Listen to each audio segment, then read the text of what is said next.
Deu? Vocês estão vendo isso? Uhum. Tá gravando. Tá gravando.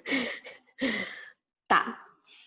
Então, galerinha, muito obrigada pra todo mundo que compareceu. Hoje a gente... Tô travando pra vocês? Pra mim, eu tô. Tá. Hoje a gente tem uma convidada super especial, que é a Débora. Ela é psicóloga maravilhosa, ela vai se apresentar, vou deixar ela falar um pouquinho sobre a trajetória dela. Mas enfim, né, estamos no cubinho. A gente começou, vai começar uma sequência de comitê da diversidade, introduzindo um pouquinho mais a questão racial. Hoje vai ser um pouco mais voltado para o racismo estrutural, né? Então a gente combinou um esqueminha de que vocês podem ir perguntando ao longo da fala da Débora. Se vocês não se sentirem confortáveis, vocês podem escrever ali no chat. Eu posso repassar ali para a Débora. Mas no fim a gente também vai fazer um momento de perguntas e discussão, enfim. Ela vai explanar um pouquinho sobre o tema e depois a gente pode discutir melhor. Belezinha? Então, Débora, se você quiser se apresentar, pode ficar à vontade. Muito obrigada por ter aceitado o convite. Imagina, eu que agradeço o convite. Então, boa noite, gente, muito bem-vindos, né, à nossa roda de conversa. Para a gente começar, assim, né, eu queria contar um pouquinho para vocês, então, da minha trajetória, e aí eu vou apresentar um pouco, eu fiz um PPTzinho, assim, que é mais para eu me organizar nas falas do que necessariamente para que vocês acompanhem o material, mas é para a gente, né, tentar ficar dentro do tempo, porque se deixar eu fico falando aqui horas e horas. Eu queria só, se tiver algum problema ou se eu travar, também me avisem, que eu acabei de receber um aviso de que a internet está instável por algum motivo. Então, eu sou psicóloga, né? Eu sou me formei em 2010 e durante a minha graduação eu não tive contato com nenhum tema relacionado às relações étnico-raciais. Era muito pouco, assim, muito só en passant. Raça sempre foi um recorte dentro da psicologia, né? Mas isso sempre foi um tema que mexeu muito comigo, né, me mobilizava enquanto pessoa no mundo, né, enquanto estar no mundo, enquanto mulher negra, enquanto né, nascida numa família interracial. As questões de identidade.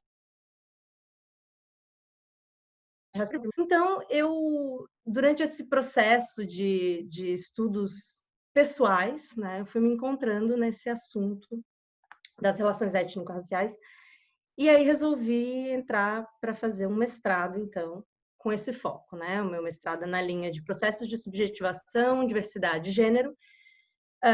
Eu estudo bastante feminismo negro, mulherismo africana e também, né, as relações étnico-raciais no geral, num contexto brasileiro, né? Eu falo isso porque as relações étnico-raciais no contexto brasileiro são muito complexas, né? Então, a gente tem uma série de questões que são ligadas ao processo de embranquecimento do Brasil, ao processo de miscigenação, né? Um projeto político eugênico, né? Eugenista dentro do Estado brasileiro. Então, é um estudo bem profundo, assim, né? E é um estudo também interessante que é visto em outros lugares do mundo, porque nós nascemos e nós vivemos sob uma égide colonial. Nós somos, até hoje, o Brasil é uma continuidade do Brasil colônia, né? Então, o meu estudo é necessariamente nessa área, uma crítica ao colonialismo e pensando horizontes descolonizados para a vida social, ou decoloniais para a vida social, tá? O meu foco de estudo e o que a gente vai falar hoje é na díade negritude e branquitude, tá?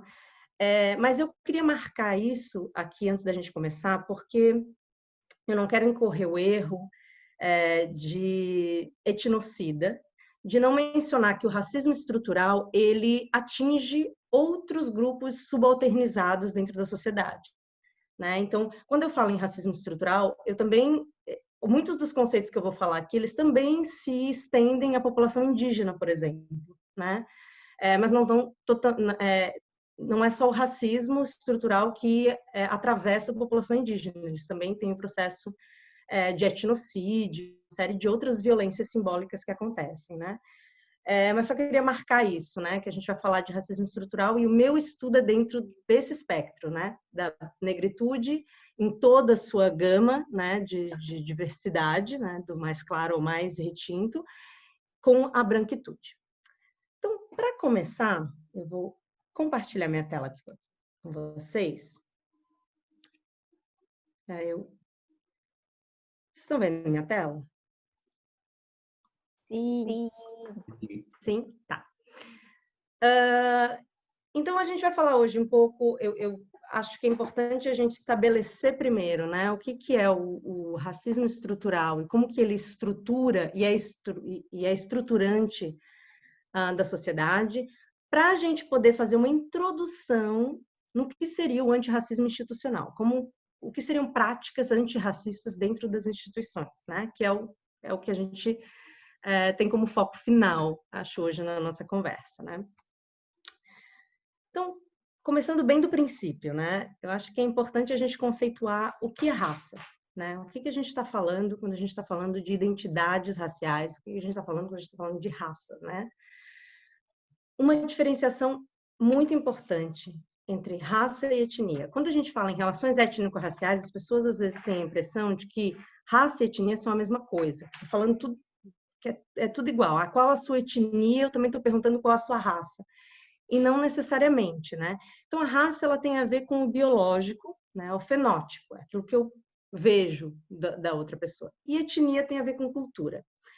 Vou tentar exemplificar isso para vocês de um jeito, usando ainda o exemplo indígena, né? Que eu trouxe no início. Indígena é a raça. Guarani, Xingu, Uaiapá, todas as etnias, as culturas dentro da raça indígena são etnias, né? Então, quando eu falo que a gente vai falar de racismo, a gente está falando de uma questão diretamente ligada ao biológico, ao fenótipo. Quando eu falo em etnocídio, que não é um foco de hoje, mas que em algum momento a gente até pode conversar, eu estou falando em apropriação de culturas, né? O quanto essas culturas são destituídas da sua, né? Do seu direito de ser, etc. Então, esse é aqui uma diferenciação importante. E por que quando a gente fala em negritude, a gente fala tanto focado na raça? Acho que, historicamente, não tiveram a oportunidade de saber da sua etnia, né? De saber de onde eles vinham. Né? Eu digo que árvore genealógica é privilégio branco, né? É muito raro uma pessoa de família interracial, de família negra, que sabe de onde veio na África a sua ancestralidade, né? De onde que ela vem. Então, o movimento negro no Brasil, quando ele se iniciou, quando ele dá esse primeiro start, ele foca muito nas questões do fenótipo, ele foca muito na questão biológica, por conta desse etnocídio que já tinha acontecido antes, né? E o que é, então, raça, né? De um jeito bem simples, a Lia Schuckmann, ela define raça como a ideia de que o fenótipo tem uma continuidade interna. Então, é a ideia de que, ao olhar para uma pessoa, eu tenho algum tipo de informação sobre algum aspecto interno dela, intelectual, moral ou estético, né? Então, por exemplo, quando eu uso a ideia, quando eu digo, eu vejo uma pessoa asiática e digo, essa pessoa provavelmente é boa em matemática, essa pessoa provavelmente é determinada. Ou eu vejo uma pessoa negra e digo, essa pessoa deve dançar bem, ou essa pessoa é boa com esportes. Eu estou usando o atributo raça para fazer uma avaliação de um aspecto interno dessa pessoa, sem ter informações sobre o repertório interno dela, sobre o que ela vai me dizer, né? Você é negro e não sabe sambar? Esse é um comentário, por exemplo, que fala de uma racialização de um aspecto e, portanto, de um olhar racista sobre aquele indivíduo, né? E onde é que se criou essa ideia, né, de que raça é uma continuidade, né, é olhar um fenótipo e ter uma continuidade interna? O próprio conceito de raça, ele nasce com o racismo, né? Então não existe, assim, ele nasce a partir de uma ideia de hierarquia racial. Então, assim, quando cada um estava no seu lugar, Europa, os europeus estavam na Europa, os africanos estavam na África, os indígenas estavam no Brasil, a ideia de raça como uma tentativa de hierarquizar as pessoas, ela não existia, né? A ideia de uma característica biológica que diferenciasse as pessoas diretamente, ela não existia nesse formato, né? Então, a gente cria a ideia de raça por conta de uma necessidade racista, ou seja, a raça é uma invenção colonial. No processo de expandir a Europa, né, no processo de expansão marítima da Europa, para justificar a subjugação de outros povos, eles disseram, bom, vamos olhar aqui, a gente tem claras características. E aí se estabeleceu uma hierarquia. O branco é bom, honesto, intelectualmente superior, economicamente superior, etc. Merece estar no lugar onde está, merece a posição que conseguiu, e, portanto, a gente pode subjugar outros grupos, né? Então, ela se baseia, desde o princípio, em características biológicas essencializadoras. Isso quer dizer o quê? Olhar para a biologia e dizer que tem uma essência naquilo ali, né? Então, raça é, em resumo, uma forma de dar significado a relações de poder. Percebe que aqui eu ainda não entrei para falar sobre o que é racismo e a gente já tem estabelecido uma hierarquia, né? Para além da questão biológica, né? Quando eu digo que raça é uma invenção, é porque ela é o conceito, né? O conceito por trás da raça, ela é uma invenção colonial, foi só um jeito de justificar alguma coisa, né? Mas hoje, atualmente, ela é um fator político importante que é utilizado para naturalizar desigualdades e legitimar segregação e genocídio. Percebam que eu posso dizer essa frase hoje em 2020, eu posso dizer essa frase em 1800, eu posso dizer em 1600, ou eu posso dizer em 1562, quando o primeiro navio negreiro chegou no Brasil, né?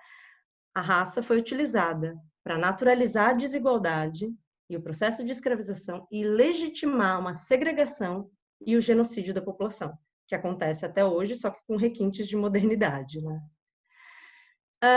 Então, ele existe, o racismo, e aí entrando mais no tema que a gente vai conversar hoje, o racismo ele existe para fazer manutenção do poder de um grupo que é culturalmente, fenotipicamente e economicamente identificado, que é o grupo branco, né? O grupo hegemônico. É identificado, mas não é racializado. O que eu quero dizer com isso? Racializar é carregar a marca da raça, né? Os brancos não carregam a marca da raça, né? Quando uma pessoa branca sozinha, ela comete um erro, ninguém diz, ó, tá aí, ó, branco foi fazer, né? Dificilmente se diz isso. Quando uma pessoa negra, uma pessoa indígena comete um erro, ela fala pelo coletivo, né? Os negros são assim, os indígenas são assim. Há um preconceito que é instituído em cima do grupo como um todo, né? Então, esses grupos carregam a marca da raça, né? E os brancos são indivíduos, ao mesmo tempo em que se veem como universais, né? Quando eu falo isso, o que eu quero dizer é que tem algum momento na vida em geral, né, para as pessoas brancas aqui do grupo, assim, que vocês têm que pensar sobre ser branco, em que vocês têm que refletir sobre o processo de ser branco, do que isso gerou na vida de vocês, aonde que isso foi levado. Uma pessoa negra, uma pessoa indígena pensa isso todo santo dia. Ela pensa na questão racial de alguma forma todos os dias, né? Isso faz parte da formação de subjetividade dela, né? Enquanto que as pessoas brancas elas têm uma certa é como se fosse neutro, né?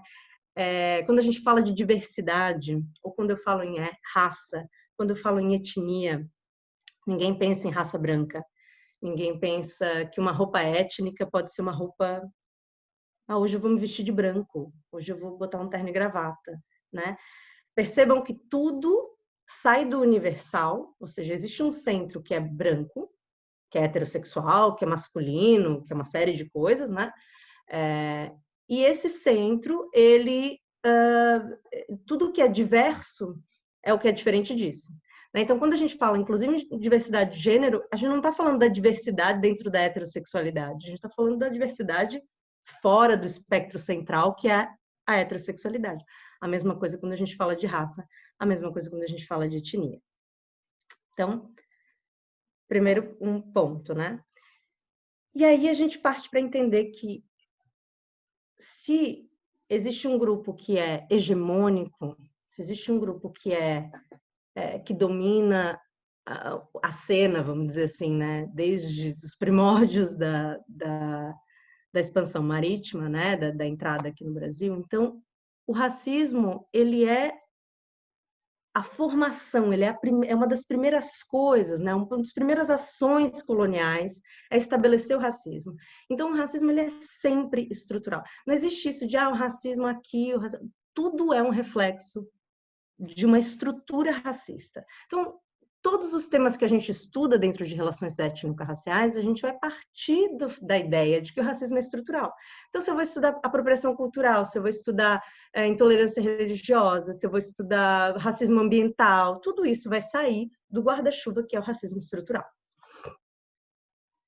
Para a gente entrar no tema e para que fique bem claro o que é racismo estrutural, eu acho que a gente tem que dar um passo atrás e entender primeiro uma diferenciação importante entre preconceito, discriminação e racismo, né? Porque às vezes eu tenho também a impressão que as pessoas usam essas palavras meio indiscriminadamente, né? E não necessariamente, e elas estão falando de coisas diferentes, né? Então, o preconceito racial é o juízo baseado em estereótipos. Então, quando eu digo que um homem negro sabe sambar, uma mulher negra ela é mais sexualizada, né? Inclusive os estereótipos positivos, que a gente acha que são positivos, vamos dizer assim, né? Eles partem de um preconceito. Então, é aquilo que eu penso, né? Os estereótipos que eu crio com base naquele grupo. Né? A discriminação, aí sim é o ato, né? É a ação, é como eu trato a pessoa de uma forma diferenciada com base nesse meu preconceito. Então, preconceito eu pensei, discriminação eu fui agir. E o racismo é uma forma sistemática da discriminação. Eu acho que isso é bem importante que fique claro. O racismo é definido pelo seu caráter sistêmico. Ele não é uma ação, ele não é duas ações, não são duas ações, não são anos reiterados de ações em que todas as esferas da sociedade estão colocando um grupo como detentor de privilégio e outro grupo como subalterno, né? Então, é um processo em que as condições de subalternidade e de privilégio, elas se distribuem entre grupos raciais. E isso se reproduz na política, na economia e nas relações cotidianas. Tá? Então, o racismo, ele nunca pode ser uma coisa ou outra. O racismo é sempre uma articulação de poder com discriminação. Tá? Eu não posso... Débora, mas e se uma pessoa negra fala alguma coisa diretamente para uma pessoa branca? É discriminação. Esse grupo tem poder? Ele consegue articular a produção de subjetividade do grupo branco para que ele seja reiteradamente racializado, colocado nesse lugar, né? Então foi só discriminação, tá? Racismo precisa ter a articulação entre o poder e a discriminação. Se não tem poder, não é racismo. É outro nome. Podemos até inventar, alguém pode inventar um dia se quiser, mas não é racismo. E aí, eu acho que é importante a gente entender que o racismo, ele não é uma coisa que acontece na sociedade. Ele não é uma coisa separada do todo. Ele não é a sociedade está funcionando e aí tem um ato racista, uma instituição racista. Não, o racismo é a base da sociedade. A sociedade capitalista, ela precisa de desigualdade. Né? É necessário que haja desigualdade entre grupos para que a sociedade, para que o sistema econômico se mantenha, para que as pessoas almejem um ponto alto e elas saibam qual é o ponto baixo, né? Então, o racismo é aquilo que dá sentido, é o que dá a lógica, é o que cria tecnologia para a reprodução dessas formas de desigualdade e violência que moldam, então, a vida social contemporânea. Então, assim, o racismo é como se fosse o subsolo, ele segura tudo, né?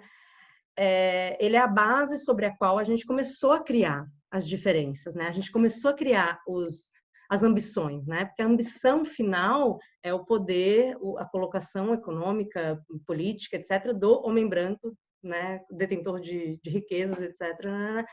Então, tem um lugar que é almejado e um lugar que a gente sabe que é subalternizado, né? Então, ele fornece essa lógica para o capitalismo. Então, para que fique claro, né, ele é o que eu chamo de um esqueleto que sustenta o tecido social da modernidade, né? E ele não pressupõe intencionalidade. Isso é uma coisa que eu acho que é bem importante, assim. Não necessariamente perceba, o racismo ele está dado, ele está posto. A gente não precisa mais né, por muito tempo, os primeiros 100 anos, assim, era necessário reiterar e reforçar, né, o racismo e criar barreiras reais, diretas, né, de impedimento para que pessoas em grupos subalternizados não atingissem esses lugares de poder, né? Depois de um tempo, isso virou automático. Gente. Racismo é o status quo, assim, é a norma vigente desde 1500, tá? Então, hoje em dia, você não precisa ter intenção de ser racista, né? O ato racista, ele não precisa ser intencional. O racismo está posto na medida em que a coisa está acontecendo. É preciso que tenha intencionalidade no antirracismo, porque o vocabulário é racista, os espaços ocupados são racistas. Então, esse olhar antirracista, ele é uma inversão da lógica, entende? Porque o racismo é a lógica. Então, não pressupõe intencionalidade, né? Eu costumo... assim, a gente entra num lugar, né? É muito dito, assim, né? Entra num lugar e conta quantas pessoas pretas tem lá, né? E se não tiver um número significativo que represente pelo menos 56% do grupo que está ali, né? Ou seja, que represente a sociedade brasileira, então esse lugar é um lugar racista, né? Esse lugar tentou ser racista, ele está na porta barrando pessoas, não, você muito não vai entrar. Não tem essa intenção. A sociedade, no seu funcionamento normal, em perfeito estado, nos trinques, é uma sociedade racista. Então, a intencionalidade, a adesão ao racismo não é algo que é necessário, ele é aprendido, o racismo é aprendido na escola.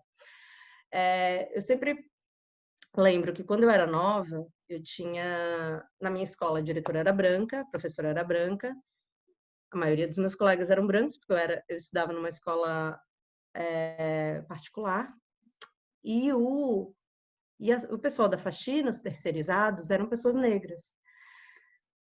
Na escola, com 5 anos, 3 anos, independente da idade que você foi para a escola, na escola você aprendeu qual é o lugar. E isso não foi uma coisa que te disseram, foi algo que estava posto, estava colocado, é o jeito que a sociedade se organiza. Esse é o grupo que está nesse lugar e tem um grupo que está em outro lugar, né? Então é isso. E o racismo ele é um processo de destituição de humanidade e estereotipização, né? Quando a gente pensa em grupos raciais, a gente também pensa em lugares de humanidade, né? Existe a super-humanidade da mulher branca, né, chorando na TV, por exemplo, né? A gente vê alguma notícia em que tem uma mulher muito frágil e ela chora, e, né, todo esse processo. E existe a humanidade da pessoa negra na sociedade, que quando a gente vai ver uma notícia na TV não choca tanto, a mãe negra também não choca tanto no seu choro, porque as pessoas começam até a criar histórias por trás daquele rapaz, do filho que morreu, alguma coisa que aconteceu. Entende que tem uma escala de humanidade que a gente usa para dizer aquilo que nos mobiliza e aquilo que não nos mobiliza, né? Ou nos mobiliza menos. E tem esse processo de estereotipização, que é essas imagens de controle que a gente chama, né? Imagens que todas as pessoas têm, né? São imagens universais desses grupos e que são imagens que são usadas para controle. Por exemplo, no Brasil a gente tem uma questão que é o pardismo, né? As diferentes cores né? O colorismo, inclusive, as diferentes cores que a negritude pode assumir, né? Mas as pessoas têm uma imagem do que é a pessoa negra, né? E se qualquer coisa que sai daquilo ali deixa as pessoas muito... Não, mas não pode ser.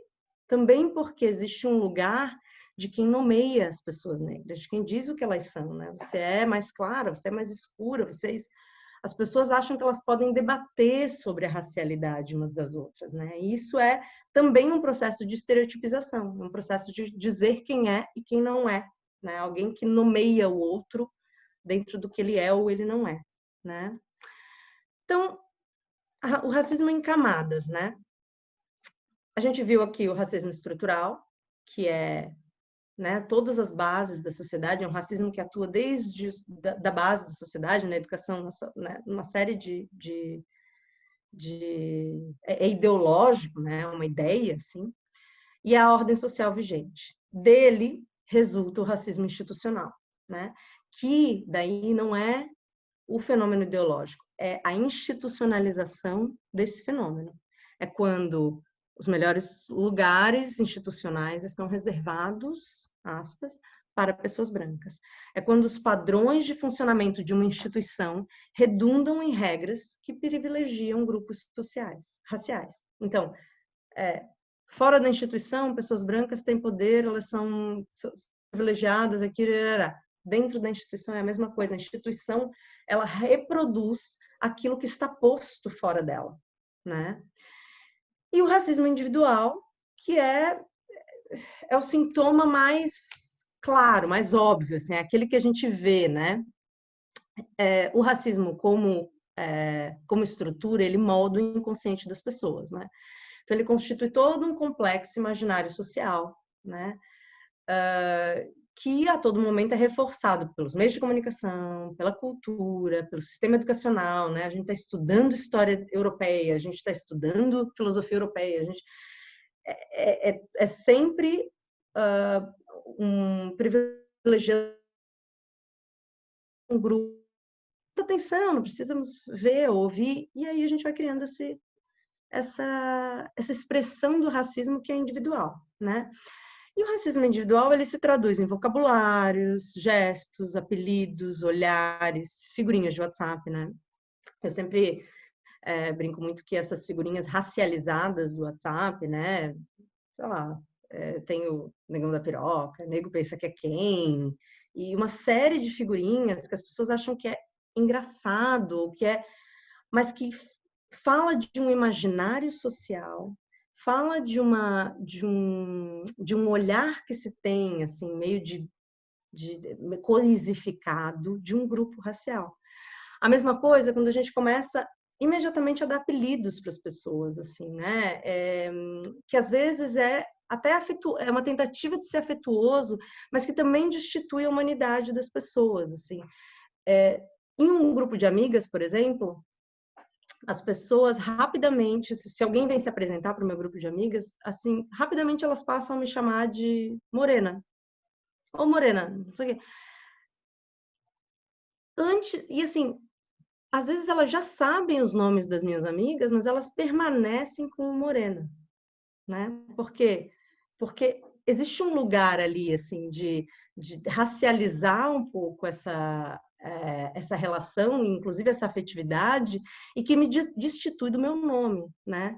Lélia Gonzalez costumava dizer que o negro no Brasil ele precisa ter nome e sobrenome, senão ele vira o negão, o moreno, o mulato, porque tem um processo aí de coisificação também, né? Então, tudo isso faz parte desses vocabulários, dessas ideias do que moldam o racismo individual, né? E isso é porque o racismo no Brasil, e agora eu vou focar um pouquinho no que acontece com a gente, ele é um racismo que é de intimidade. Até a década de 70, 80, as pessoas diziam muito que não existia racismo no Brasil porque não existia racismo de combate, que é o que acontece nos Estados Unidos, por exemplo. Racismo de combate é quando eu falo mesmo, não gosto, né? Os arianos são as pessoas que realmente fazem a segregação entre negros e brancos. No Brasil não existe isso, né? Existe o que a gente chama de racismo de intimidade, que é esse racismo do dia a dia, que tem aí um afeto, mas que também destitui o outro da sua possibilidade de se entender enquanto sujeito, enquanto pessoa que merece respeitabilidade, enquanto ser no mundo colocado num lugar de mais-valia, assim, né? E o Adilson Moreira fala muito do racismo recreativo, né? Que foi um termo que foi cunhado por ele, que é o racismo de piadinha. Assim, todo mundo kkk, piadinha, tudo fica muito engraçado, né? Esses dias a gente estava, meu companheiro estava conversando com um amigo e ele não queria, e a gente ia jantar, alguma coisa ia acontecer. E aí alguém falou assim, pede mais uns 30 minutos, não sei o que, a Lei Áurea foi aprovada em 1888, sabe? E aí eu fiquei, né, a gente parou assim, achou meio estranha a piada, e aí a gente ficou pensando, se fosse, por exemplo, se a gente estivesse falando do dia da liberação dos campos de concentração em Auschwitz, ninguém ia rir, né? Mas esse genocídio desse grupo racial, essa violência que aconteceu, esse horror colonial, escravocrata que aconteceu, é uma piada a libertação, né? Isso fica cômico, então é um racismo meio recreativo que a gente fala, né? E aí, dentro das instituições, isso também pode ser reproduzido, né? E eu trago aqui para vocês, assim, para a gente pensar um pouco e para a gente conversar, né? Que eu quero também abrir um pouco, ver se vocês querem interagir um pouco comigo também. O que acontece no racismo institucional, né? O racismo institucional é essa reprodução, né? Que eu falei do que acontece na sociedade dentro das instituições, né? E uma tentativa de olhar para a instituição e tentar mitigar esse tipo de desigualdade, né? E aí, quando a gente fala em instituição, não adianta a gente pensar em a minha instituição não está fazendo né? Não está segregando, não está barrando ninguém, quem quiser entrar pode entrar, qualquer questão, né? Não adianta isso, porque a sociedade, na forma como ela está correndo, já está posta, né? Então, dentro dessa sociedade em que o racismo é algo da vida cotidiana, se uma instituição não faz um processo ativo de busca para viver o oposto, né, para apresentar o oposto, e não trata um problema da desigualdade racial, ela facilmente vai reproduzir essas práticas racistas tidas como normais. E isso não porque os seus indivíduos estão produzindo práticas racistas, mas porque a instituição não consegue atravessar o status quo. Ela também está no automático, né? E aí é sempre importante a gente lembrar que a diversidade, a ideia de diversidade, ela não é necessariamente inclusão, né? Eu posso ter posso tentar incluir bastante pessoas de diferentes grupos sociais, né? Mas se eu não tiver de fato comprometido, enquanto instituição, com o processo inclusivo, com a ideia de colocar essas pessoas dentro da cultura da organização e também de dialeticamente absorver o que essa pessoa traz para a empresa, né? De nada vale, né? É o que a gente dizia, é o que a gente diz também dentro do feminismo, assim, pensar em só colocar um monte de mulheres dentro das empresas sem que elas se sintam bem-vindas, sem que elas se sintam incluídas na empresa, não vale muito, porque isso vai passar uma leva e em seguida a empresa vai voltar a ser né, daquele grupo hegemônico masculino, etc. Então, quando a gente pensa em antirracismo institucional, é importante que a gente tenha em mente que o antirracismo ele é uma ação, né? Então, nós temos 10 pessoas aqui, se todo mundo aqui for não racista, nada acontece. O antirracismo é se movimentar em relação a isso. Vou dar um exemplo, saindo um pouco desse tema para a gente entender isso um pouco melhor. Por exemplo, se todos vocês aqui não forem capacitistas, né? Capacitismo é o preconceito contra a pessoa com deficiência. Se todos vocês aqui, toda a empresa, todo mundo junto, não, ninguém é capacitista, nós somos super politicamente corretos, nós nós somos pró, né? Nós incentivamos pessoas que têm deficiência, etc. Tudo isso. E não tem uma rampa na entrada da empresa, de nada vale. Então, o que eu quero dizer é, não adianta não ser, né? E aí é onde Angela Davis cunha aquela frase que é bem emblemática, que saiu bastante agora com o George Floyd também, que é, não basta não ser racista, tem que ser antirracista. Porque o antirracismo é colocar a rampa para permitir que a pessoa entre. Não é só dizer, a gente, todos são bem-vindos, mas não tem um acesso, não tem oportunidade, não abre, né? Não tem rampa para eu entrar, né? E então é uma prática, né? Raça, eu falo isso assim bastante sempre para as pessoas, assim, raça não é recorte, tá? Só é recorte se a gente está partindo do ponto universal do homem branco, heterossexual, detentor de poder, né? Raça não é recorte, raça é tudo. Todas as relações são racializadas. Aqui, no dia a dia, na vida, as pessoas têm diferentes biotipos, diferentes fenótipos, né? Então, ela não é um recorte, ela é tudo. Então, para pensar qualquer programa dentro de uma instituição, qualquer ideia de projeto, qualquer coisa dentro de uma instituição, a gente tem que lançar um olhar antirracista sobre esses projetos, né? O que é que eu posso fazer hoje para que esse projeto aqui atinja pessoas de uma diversidade racial maior, né? Ou será que eu estou fazendo projetos que eles são focados em pessoas sempre aquele mesmo grupo hegemônico, específico, né? E sempre mantendo, né, um olho na instituição e um olho nos indivíduos. A instituição pode ser tá correndo super inclusive, mas se os indivíduos não estão trabalhando no antirracismo, se o antirracismo não está na cultura organizacional, se as pessoas não estão discutindo raça, que tem também essa coisa de que raça não se discute, todo mundo tem muitos dedos, não dá nome para as coisas, né? Eu sou branco, você é negra. As pessoas têm muitos dedos para falar de raça. Se isso não está sendo falado, discutido, a gente também não sai muito do lugar, né? Então tem que lançar um olhar sobre isso, tem que falar sobre esse assunto, né? Tem que trazer isso. E o letramento racial é um contínuo. Eu digo isso por quê? Porque o letramento racial é o que a gente chama esse processo também de compreender um pouco as relações étnico-raciais, as relações de raça. O Brasil é um dos países que tem o pior índice de letramento racial no mundo.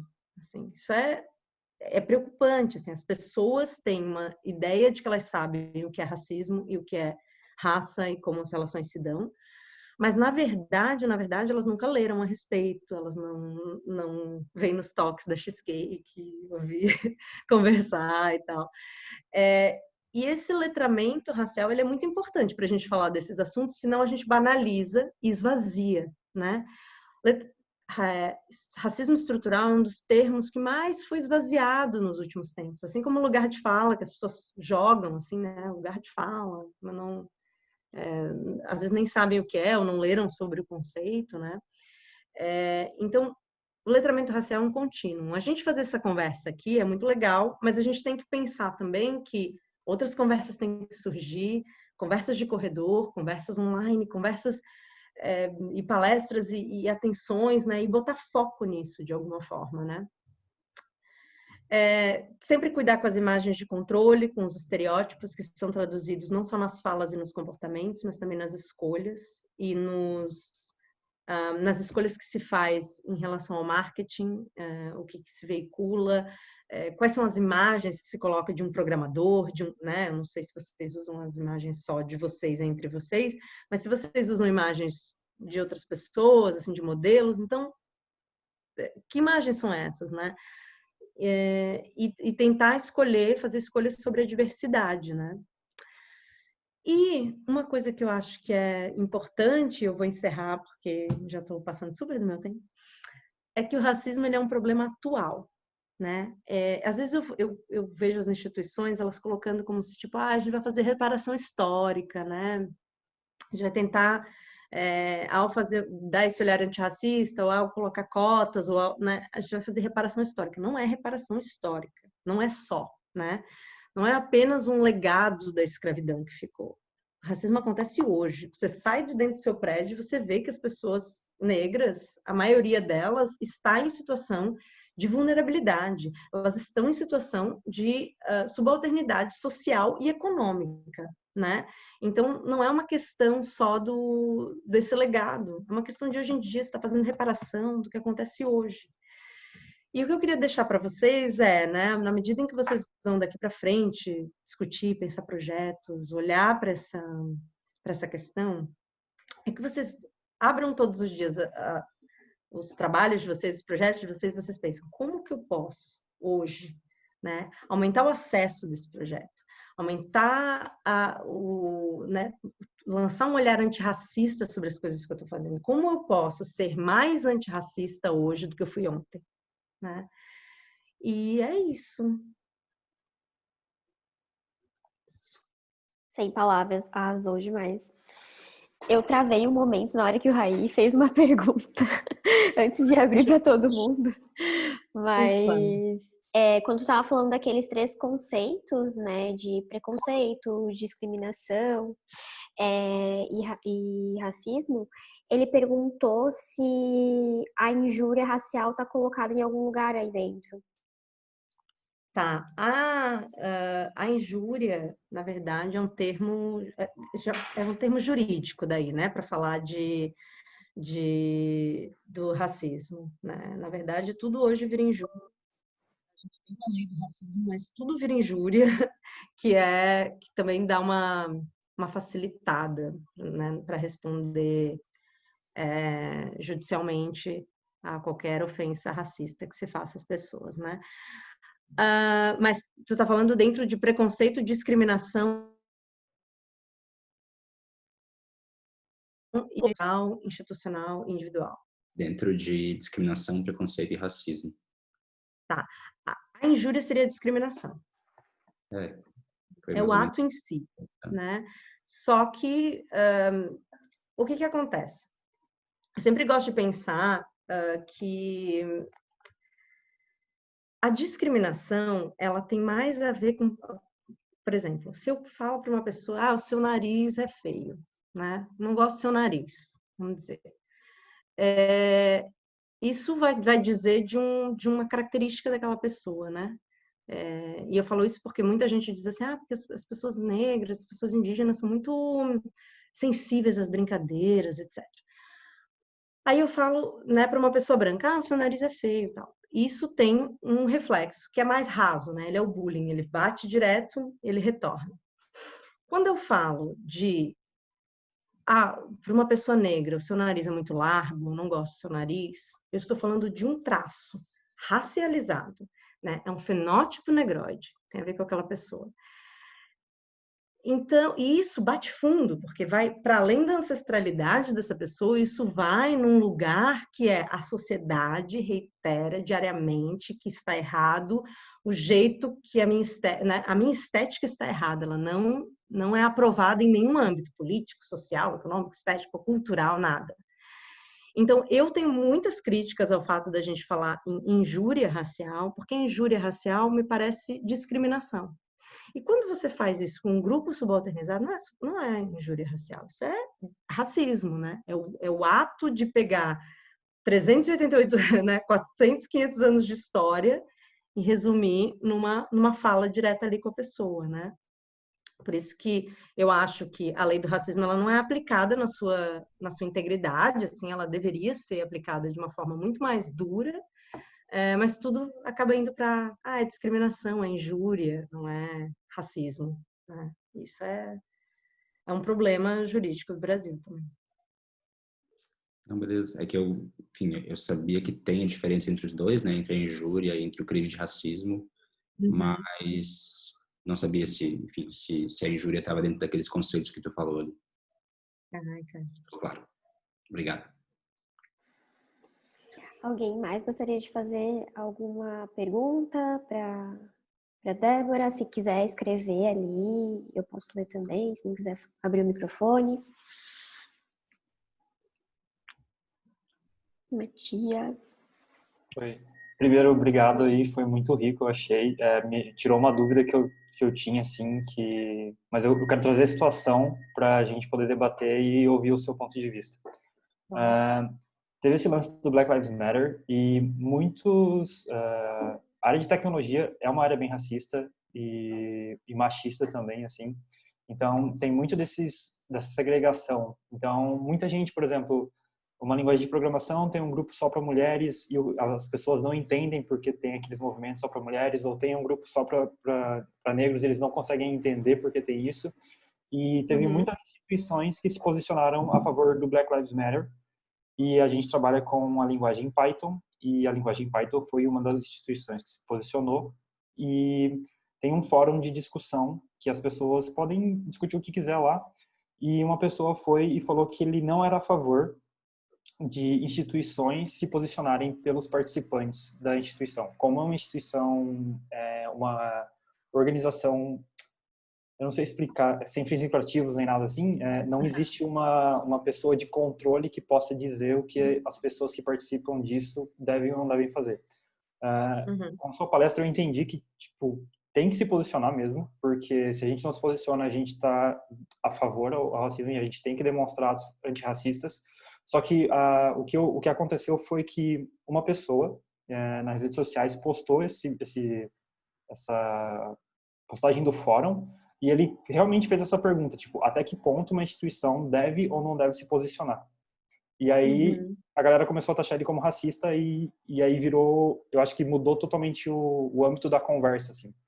E nesse mesmo caso, aí veio um outro cara e falou desse grupo de programação que era só para negros e ele achou um absurdo ele não poder ir para ajudar. E exatamente. E aí a minha dúvida é tipo assim, como que a gente pode abordar esse tipo de pessoa que já tem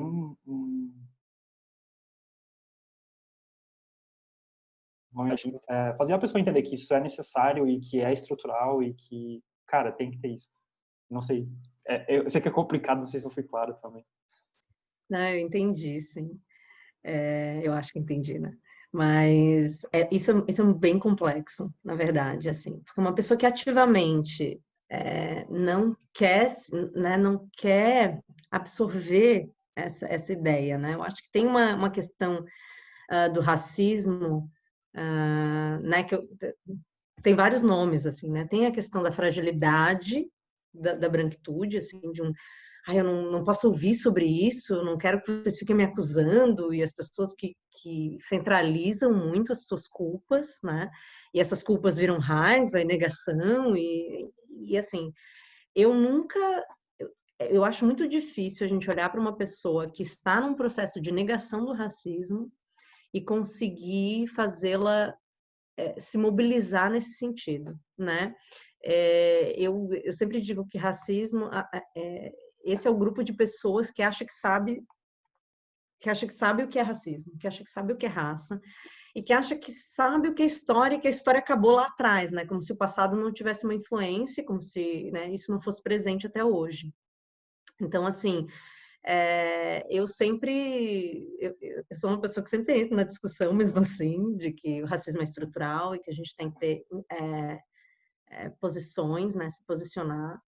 Eu acho que as empresas têm que se posicionar. Eu hoje, por exemplo, não, no máximo que eu posso, eu não consumo de empresas que não se posicionam frente a racismo, empresas que não se posicionaram no Black Lives Matter, eu cancelei total, assim, eu acho que esse é um processo também de uma questão que no Brasil ainda é muito pouco utilizada, que é o consumo consciente. E aí eu não estou falando de consumo consciente do tipo só a questão relacionada ao meio ambiente, né? Mas um consumo consciente de instituições que de fato fazem algo que me representa enquanto pessoa, que representa meus valores, né?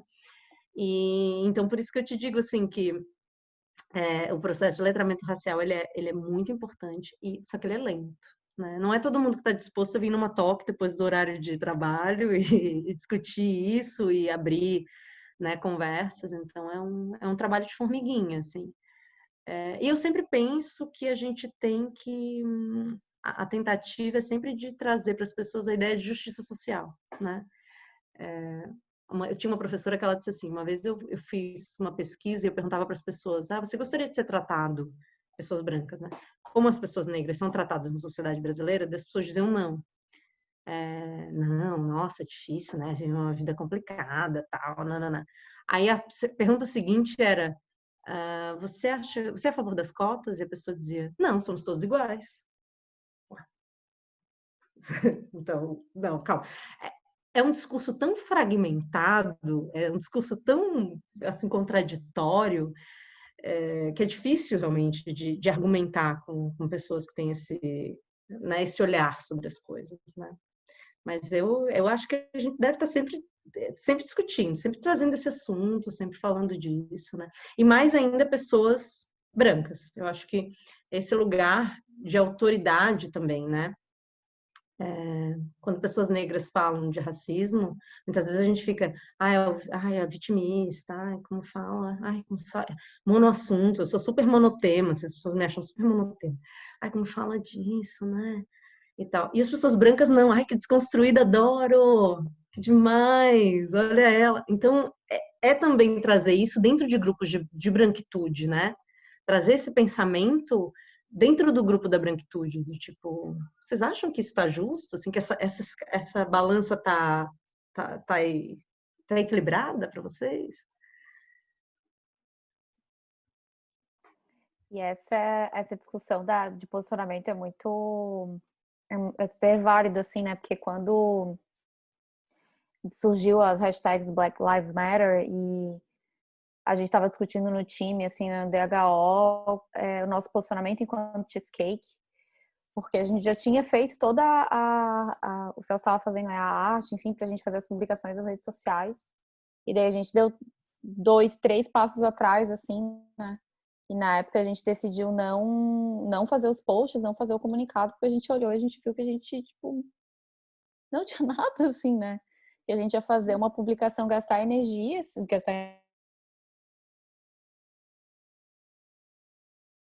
algo que a gente não tinha dentro, assim, né? E fazer uma publicação do quê? Assim, de uma empresa toda branca, né? Foi uma discussão que a gente teve no time, assim.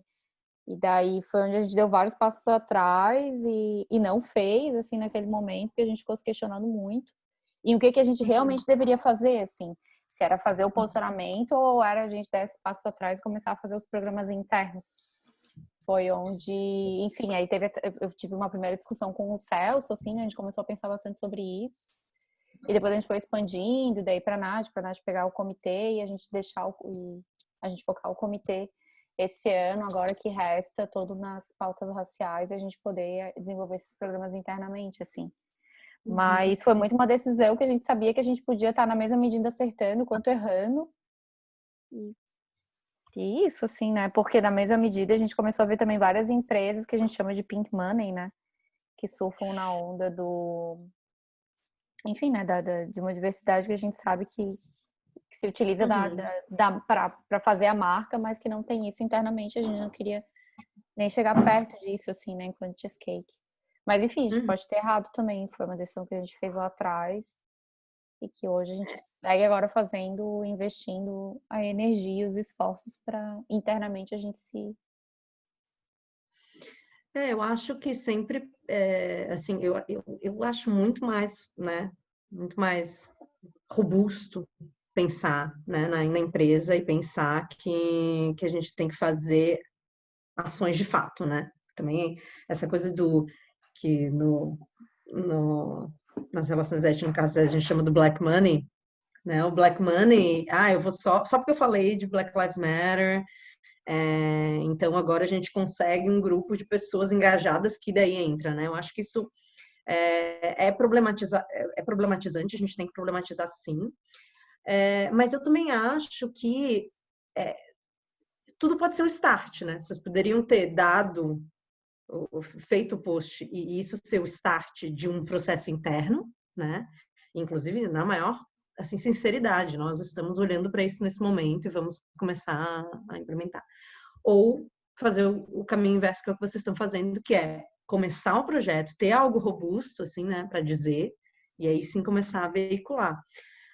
Acho ambos os caminhos válidos, né? Eu acho que o que aconteceu ali no processo com o George Floyd também, que fala muito também de um imperialismo racial que a gente tem, né? Que é essa ideia de que quando acontece lá nos Estados Unidos, nossa, mobiliza, todo mundo fez post, a coisa mexeu muito, João Pedro morreu, mobilizaram 3-4. Miguel caiu, mobilizou, assim, os grupos, tem uma questão que é do imperialismo racial, ou seja, né, o imperialismo no geral dos Estados Unidos, né, e que acaba também tendo reflexos na forma como a gente olha para a raça, na forma como a gente discute o movimento negro, sempre olhando para lá, né? Então eu acho que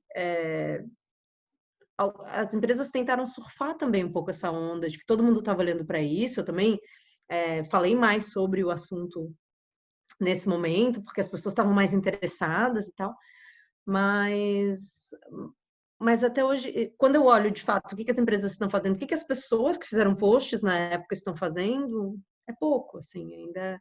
Então eu acho que tem muita validade também nesse processo de vamos olhar internamente o que a gente pode fazer para implementar o antirracismo, né? Vamos nos refletir sobre a nossa posição enquanto empresa e mexer, né? Eu acho que isso também é super, super rico, né? E aprender, né? Eu acho que aprender também com esse processo. A gente fez a decisão, depois a gente ficou se questionando da decisão também, daí, enfim. Acho que o importante é só não deixar passar, assim, né? Uma coisa que a gente discute muito, que a Nath, que o César, que a gente discute agora, a Helena no time, é não ser só uma semana ou não ser só um dia, né? A gente ter lá a Pride Week, a gente ter o Dia da Consciência Negra, enfim, a gente ter os dias que são emblemáticos mesmo, mas que a gente sempre dê uma continuidade, assim, né? Isso, e esse olhar, né? Tipo, sempre rever sempre os projetos com esse foco, né? Com esse olhar, né? Um olhar menos hegemônico, né? Sair do centro, sempre pensa assim, vamos olhar para as pontas, né? Onde é que estão as pessoas? Diego, acho que tem uma pergunta.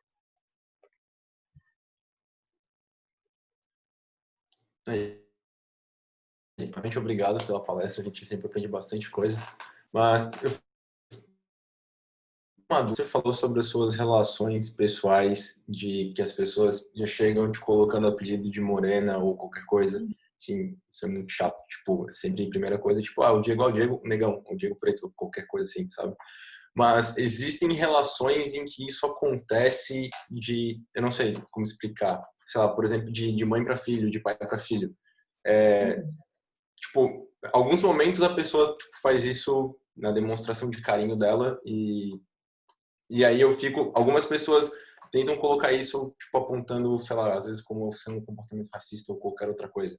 Como que a gente divide essas coisas, assim, sabe? Tipo, qual é a linha entre isso que você está fazendo, sim, está, tipo, você só pegou uma característica minha para me colocar um apelido e isso é algo que realmente é algo que você me chama porque você realmente, sei lá, tem uma intimidade comigo e falou uma coisa assim. Eu permiti, né? Exatamente. Eu dei essa autorização, né? E quando eu dou essa autorização, as outras pessoas podem olhar de uma outra forma, sabe? Tipo, como explicar isso, assim? Eu acho que essa é uma questão bem, bem complicada. Primeiro, eu acho que uma coisa importante a gente pautar, né? Que é o fato da gente usar, inclusive aqui em Floripa, né? Acho que tem muito assim, o nego, né? Neguinho foi lá, neguinho foi aqui, né? Essa frase. a gente tem que refletir também sobre o vocabulário e sobre como é que a gente, quais são os pronomes de tratamento, como é que a gente se trata e o quanto isso tem a ver com uma mentalidade colonial, né? Quer dizer que as pessoas vão parar de usar? Não, né? A maioria das pessoas vai continuar usando, mas é importante que as pessoas estejam refletindo sobre isso. Refletindo, inclusive, em relação aos apelidos carinhosos, né? Às vezes eu tenho um apelido mais carinhoso com alguém, mas esse apelido faz sentido? Então, acho que tem algumas perguntas que têm que ser respondidas. Esse apelido faz sentido dentro da nossa relação?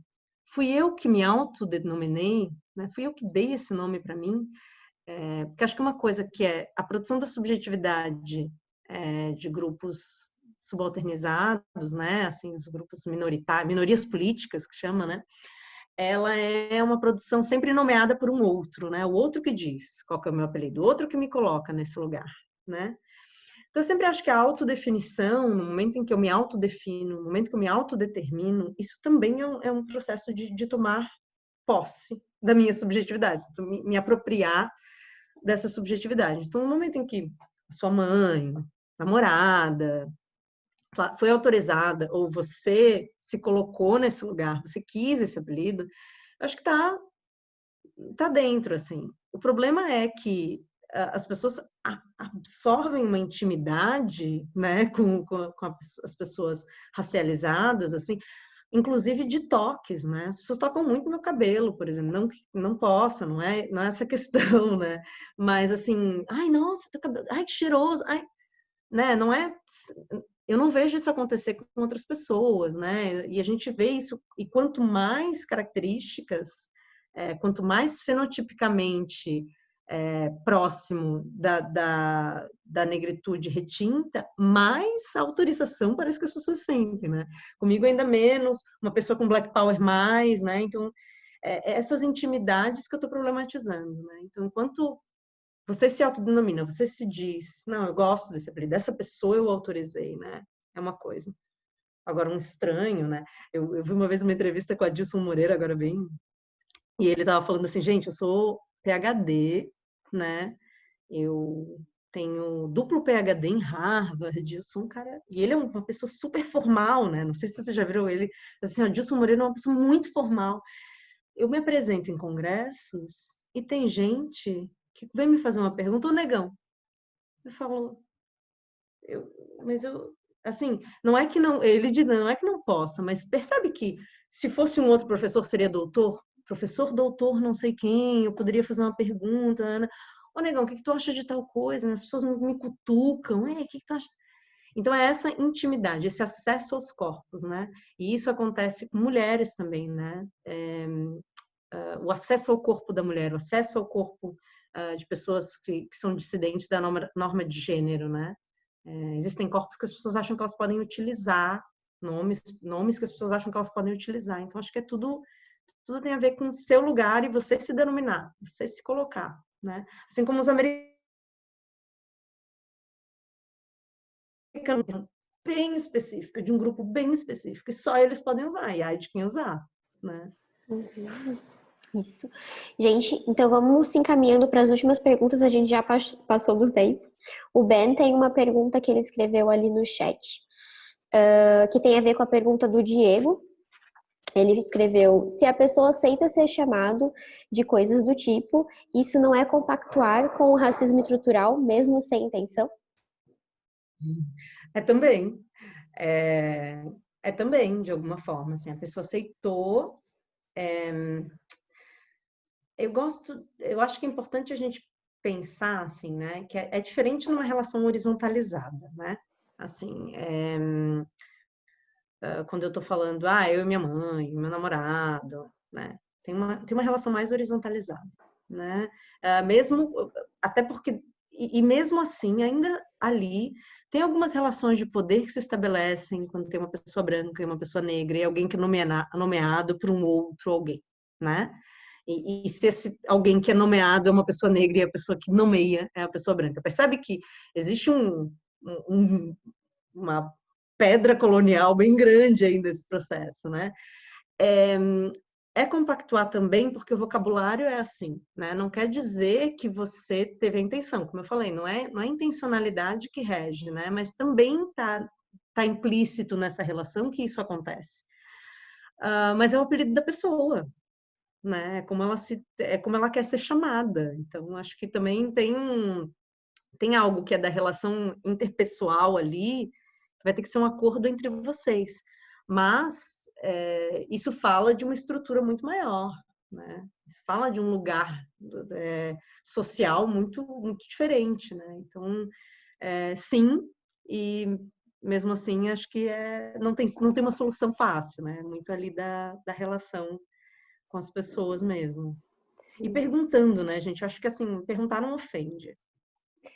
Acho que Às vezes ofende, mas, em geral, é chato quando eu te chamo assim, tudo bem para você, assim, né? Sempre com respeito ao lugar da outra pessoa. Né? E uma reflexão importante é pensar se ela quer ser chamada ou ela aceita ser chamada, como a Débora estava falando, assim, né? Se tipo, foi um branco que está falando isso, com essa pedra colonial no meio. E tem uma relação de poder não velada ali, ela está aceitando ou ela quer ser realmente chamada, ou replicando, como o Vitor falou no Dia da Consciência Negra, né? Que negros não são racistas, eles replicam a sociedade racista, então... É importantíssimo isso também, né? Pensar que todos nós estamos criados dentro da mesma sociedade, né? Então é muito comum, por exemplo, também, agora, ai gente, desculpa se alguém precisar sair, mas é que se deixar eu fico falando. Mas é que assim, ó, tem uma coisa também que é diferente, que é assim, eu dizer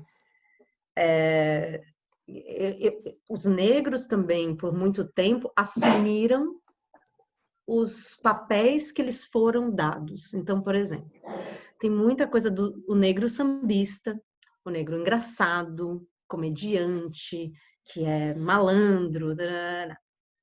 Isso é um papel social que foi pensado para eles, não que eles se colocaram. Talvez teve uma pessoa negra que tenha sido malandra e aí todo mundo, né? Porque os negros eles falam pelo todo, então se um todos são, né? E aí muita gente também foi assumindo esse lugar, né? De, eu sou o engraçado, eu sou o negão do grupo, eu sou né? E as pessoas elas vão vestindo esses estereótipos, eles vão vestindo essas camisas assim. Então, é claro que não vai sempre levantar uma super questão com a pessoa e criar um climão, mas entender um pouco se faz sentido, se isso é importante, se esse apelido é importante para você enquanto dentro dessa relação de afetividade, né? Ou se não. Se eu posso chamar essa pessoa pelo nome também, de boas, assim, sei lá, né? Tem mais uma pergunta, acho. Vamos com a da Helena, antes do Joyce, aí a gente se encerra. Então, a minha, na verdade, é parecida com a do Ben. Da hora que ele mandou, eu tava mandando também, mas eu só queria adicionar um detalhe do tipo, um exemplo rápido, assim. Por exemplo, um dos melhores amigos do meu namorado é uma pessoa negra e meu namorado é branco. E esse amigo dele tem um apelido de nego. Eu não tenho certeza se alguém colocou e ele aceitou, como a Carol falou. Ele só aceitou ou ele gosta? Mas ele assim. Eu não tenho contato com ele, mas eu não me sinto confortável usando isso. E porque eu fico me questionando até que ponto ele aceita e os amigos chamando ele assim estão compactuando com algo que não é legal. Mas eu, como pessoa branca, ou enfim, meu namorado, que é quem tem contato com ele, cabe a ele propor essa reflexão pro amigo dele mesmo, não sendo ele que tá passando por isso, sabe? Fazer essa reflexão inversa. Faz sentido? Então, eu gosto de pensar que, assim, essa reversão, né, trazer para a pessoa negra, que eu acho sempre complicado a gente colocar nessa seara, né, que nem as pessoas tinham comentado assim comigo, porque fulana, uma colega negra, não se posicionou, uma pessoa branca veio me dizer, fulana não se posicionou, né, aí eu falo, gente, o corpo dela no mundo é um atestado de resistência, assim, né? Então, eu acho que a gente ficar cobrando ou trazer a reflexão joga muito mais, assim, delega ao outro o processo de reflexão que tem que ser nosso, né? Então, por exemplo, se você não se sente à vontade de chamar ele assim, porque você não se sente íntima. E se o seu namorado também não se sente tão à vontade, ou se sente, não sei, talvez vocês precisem refletir sobre como querem chamá-lo, né? Eu quero chamar pelo nome que os pais dele deram para ele, então eu vou começar com isso, né? E daí, se ele perguntar, olha, fiz uma reflexão aí, minha, tal, sobre branquitude, sobre relações de poder, sobre para não ficar essa coisa de delegar para outra pessoa uma resistência ou uma contribuição, uma luta, que às vezes ela não está levantando tanto essa bandeira, né? Acho que é uma reflexão da branquitude. O racismo é uma reflexão da branquitude, assim. Ele é um problema de brancos, né? Ele tem que ser resolvido pelo branco, assim. Então, eu acho que essa questão de se resolver consigo, e aí se isso surgir com ele, conversar com ele, aí sim. Mas eu imaginaria que mais uma coisa de iniciativa dele, sabe? Fez bastante sentido. Obrigada. Imagina. Eu até coloquei ali que é uma das coisas que a gente discute, assim, né? De também não ocupar esse papel do branco salvador, assim. Exato. Então eu vou salvar essa pessoa que não tá refletindo. Joyce, quer usar o microfone ou quer escrever? Quero. Tô nervoso. Não, mas foi algo que aconteceu com o Black Lives Matter, né? Que várias empresas de TI começaram a se movimentar e várias organizações meio que para ter uma troca de palavras assim que a gente usava, né? Tipo, a TI foi evoluindo e criando conhecimento e usando algumas palavras como master slave ou blacklist e whitelist. Tipo, a TI usa em alguns exemplos assim a lista de permitidos como tipo whitelist ou a lista de negados como blacklist. E aí, durante quando estava no pico assim do Black Lives Matter, eu vi um movimento de várias empresas dizendo: vamos abolir o uso dessas palavras, vamos substituir elas por algo que tem o mesmo significado e não tem essa carga, a carga racista, não sei dizer, mas o que, tipo, eu queria saber, por exemplo, a gente trocou, né, algumas palavras que a gente usava porque todo mundo usava, tipo master, a gente trocou para principal ou, enfim, blacklist para blocked list, tipo, em vez de lista negra, tipo lista de bloqueados. Mas eu queria saber se tipo, qual é o limiar de a gente simplesmente seguir esse movimento, seguir o movimento e fazer o que ele propôs e tipo, não sei dizer, mas tipo, parar para pensar o uso dessas palavras ou tipo não tocar mais nelas, sabe? Tipo, não citar o nome delas, porque não sei se eu tô um pouco nervoso, eu não sei se eu ficar, mas tipo assim, essa coisa que a gente pensou a gente tem que ter o pensamento crítico, né, e pensar, eu estou chamando o meu filho de neguinho carinhosamente. Claro, blacklist não, né? Blacklist com certeza não. Mas o problema foi, não, a gente vai manter o whitelist, porque todo mundo sabe que é uma whitelist, e a gente não vai botar a allowed list, tipo, a gente vai manter a lista branca, não vai trocar por lista de permitidos, porque todo mundo sabe o que é uma whitelist, mas ninguém sabe o que é uma allowed list. E eu disse assim, what? Como assim? Tipo, como a gente deve parar e pensar, tipo, como foi todo mundo nesse movimento do Black Lives Matter, ele foi trocando tudo o que sugeria, mas ninguém parou e, tipo assim, calma, vamos parar e pensar no uso dessas palavras, sabe?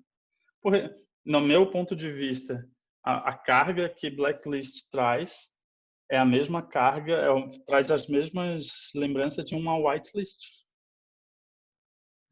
Sabe? Eu, assim, o uso das palavras é uma coisa que eu problematizo demais, assim, eu nem sei se eu não sei se eu sou a melhor pessoa, porque eu sou bem tenho sido bem radical nesse sentido. Por exemplo, no meu eu trabalho com contextos decoloniais, né? Então a ideia de descolonizar essas cargas, né? Essas palavras que têm uma carga que é colonial, né? Percebe que é uma carga colonial. A gente está falando de blacklist porque é uma carga de escravização, de um processo antigo. Então, por exemplo, eu não uso, só para te dar um exemplo, assim, eu não uso a palavra esclarecer, nada, quando eu escrevo. Vou esclarecer um assunto. Não uso, eu falo elucidar, né? Por que clarear? Ou, entende? Então, todos esses usos, isso, assim, desde que eu comecei no mestrado, porque o mestrado faz muito esse processo de por que clarear é importante? Por que tu não está elucidando? Por que tu não está usando outras palavras que não se refiram à brancura, né? A branquear, né? Ou a enegrecer, a piorar, né? Então, eu acho super importante essa revisão de palavras, porque eu acho que a fala e a escrita, elas são formadoras de subjetividade, né? Na medida em que eu aprendo as palavras, eu também entendo o mundo, porque eu nomeio aquilo que eu vejo, né? E esse mundo, ele também me forma. Então, eu formo o mundo ao emitir palavras e o mundo me forma ao me ensinar palavras. Então, eu sempre pego, né? Toda vez que eu vejo uma palavra que tem uma carga negativa, colonial, né? Ela é completamente eliminada, assim. Então, eu acho que faz muito sentido sempre rever palavras, sempre rever vocabulário, porque é o vocabulário que mantém a máquina girando do jeito que ela está, entende? Por que, por exemplo, os países com maior índice de feminicídio são países que não têm termo de gênero neutro, como it, né? Brasil, os países de língua hispânica, eles são os países com maior índice de feminicídio, maior índice de machismo. Tem a ver com as palavras também, porque as palavras formam e elas são formadas por aquela sociedade, né? Então, não ter um termo neutro, sempre ter que generificar as palavras, também faz uma divisão social daquilo que é feminino e aquilo que é masculino. Coisas que são da seara feminina e aquilo que está dentro dos serviços masculinos, né? Então, com racismo, eu acho que isso é ainda mais delicado, porque isso o racismo é endêmico, né? Ele é um problema global, a gente precisa estar atacando ele, assim, com reflexões diárias. E a gente não vai conseguir se a gente não refletir também a forma como a gente se expressa no mundo e a forma como a gente se comunica e passa as questões adiante, né? Então, eu sou sempre para mudar tudo, uma revolução. Eu sei que é difícil, né? Eu não trabalho com tecnologia, eu trabalho com as humanas. Então, nas humanas a gente, vai mudar, tal. Mas na tecnologia eu sei que vocês têm que traduzir para lugares diferentes, etc. Né? Mas acho que é sempre importante estar refletindo, né? Obrigado. Gente, a discussão tá muito legal. A gente, assim, evoluiu muito. E acho que fica o convite para que a gente discuta mais isso, né? Mais essas questões, que a gente fale mais sobre isso, que não seja um assunto apagado. E muito obrigada mesmo, Débora. Foi, assim, maravilhoso. Todos os ensinamentos, assim, aprendi muito contigo. Acho que todo mundo aprendeu muita coisa hoje. Travei para vocês. Obrigada por participar também, adorei conversar com vocês. Ai, que bom, que bom. Então tá, muito obrigada. A gente finaliza aqui, mas fica o convite para essa discussão mais abrangente em todos os outros espaços, nos corredores do Slack também. Isso. Então tá. Beijão. Valeu, pessoal. Obrigada, gente, Dé. prazer, obrigada. Beijo. Obrigado. Tchau.